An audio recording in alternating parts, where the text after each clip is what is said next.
What do we have here? Richard Dreyfus. Yeah, okay, great. So that's not his name. You don't even know that song? It's not my name, it's not my name. It's not my name. Okay, but I'll do you a favor, I won't try to sing. That's a favor for me to you. Okay, we have here a statue of a guy called Dreyfus. Alfred Dreyfus.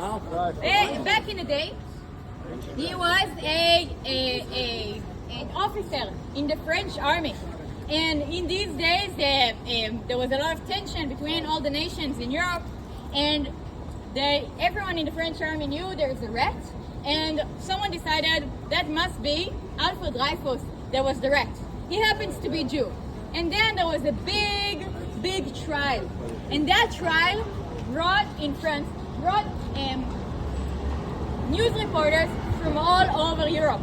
One of the news reporters that came was a guy called Theodore Zeev Herzl. Actually, Benjamin Zeev Theodore Herzl. That's the full name. It becomes more flowing in a better flow in Hebrew. Benjamin Zeev Theodore Herzl was really involved about what's going on to the Jewish people. He was like trying to think what could be the solution for the Jewish people. One of the things that he wrote down in his journal was that the solution must be that every Jewish woman will take their children on a Sunday to a church and baptize them. No Jews, no Jewish problem. Makes sense, right? Anyway, he goes to see the trial of Alfred Dreyfus, and he sees that everyone really hates that guy, and everyone is screaming death to the Jews. Nobody is screaming death to Dreyfus. They don't see him as an individual. They see him as a Jew. They think that all Jews, no matter how stimulated they are, no matter how much money they have, how much loyalty they've shown, a Jew will be a Jew. A Jew is always a rat. A Jew is always something that is coming to ruin our life in Europe.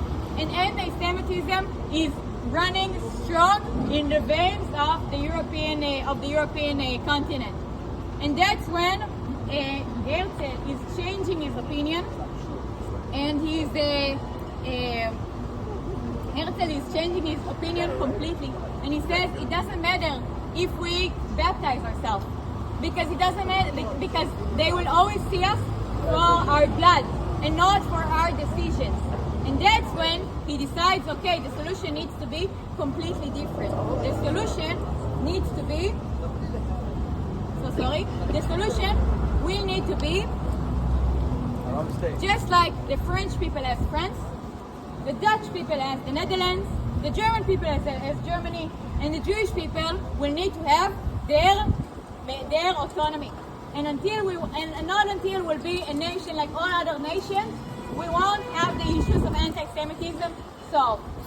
Now, what's interesting is that, he's changing his mind 180 degrees, and he starts leading the Jewish people through the Zionist Congress and into the future of Jewish autonomy in their land. Now, he gave inspiration. He was considered by a lot of people the king, a messiah. And when he dies in 1904, a lot of people hear it on the radio, and they tear their shirt and they fall on the ground mourning as if there was a loving character of a father. One of the people that fell on their knees and was crying was a guy called Akiva Aryeh Weiss. Akiva Aryeh Weiss. No, Akiva Aryeh Weiss. Akiva Aryeh Weiss already had in mind to immigrate to the land of Israel, and he was traveling with a boat towards the direction of the Jaffa port. And when the boat was docking in Beirut, he hears the news. Herzl died. He broke his shirt. He breaks his shirt. He's falling on his knees, and he is making a vow. He will establish a Hebrew city in the land of Israel. This is when the city of Tel Aviv is born.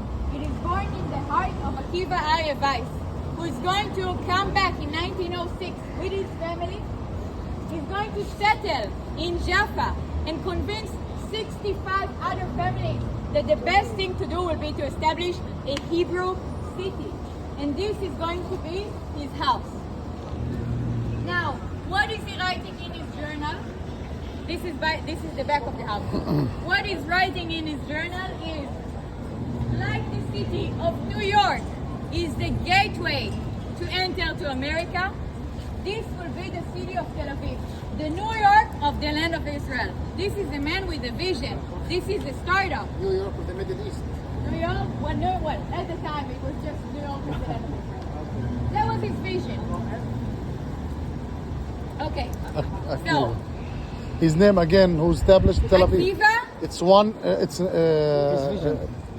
1909 in 1909, the city of Tel Aviv is on the ground.